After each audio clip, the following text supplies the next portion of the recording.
شروع اللہ کے نام سے جو بڑا مہربان نہایت رحم والا ہے۔ جب سورج لپیٹ لیا جائے گا اور جب تارے بے نور ہو جائیں گے اور جب پہاڑ چلائے جائیں گے اور جب بیانے والی اونٹنیاں بیکار ہو جائیں گی اور جب وحشی جانور جمع کیے جائیں گے اور جب دریا آگ ہو جائیں گے اور جب روحیں بدنوں سے ملا دی جائیں گی اور جب اس لڑکی سے جو زندہ دفنا دی گئی ہو پوچھا جائے گا کہ وہ کس گناہ پر مار دی گئی، اور جب عملوں کے دفتر کھولے جائیں گے اور جب آسمان کی کھال کھینچ لی جائے گی اور جب دوزخ کی آگ بھڑکائی جائے گی اور بہشت جب قریب لائی جائے گی، تب ہر شخص معلوم کر لے گا کہ وہ کیا لے کر آیا ہے۔ ہم کو ان ستاروں کی قسم جو پیچھے ہٹ جاتے ہیں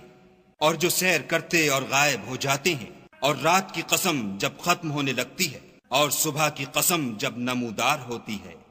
کہ بے شک یہ قرآن فرشتہ عالی مقام کی زبان کا پیغام ہے، جو صاحب قوت مالک عرش کے ہاں اونچے درجے والا سردار اور امانت دار ہے۔ اور مکے والو، تمہارے رفیق یعنی محمد صلی اللہ علیہ وآلہ وسلم دیوانے نہیں ہیں،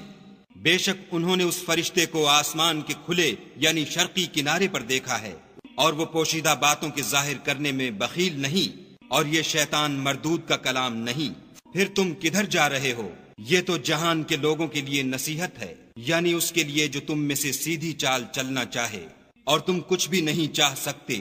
مگر وہی جو خدائے رب العالمین چاہے۔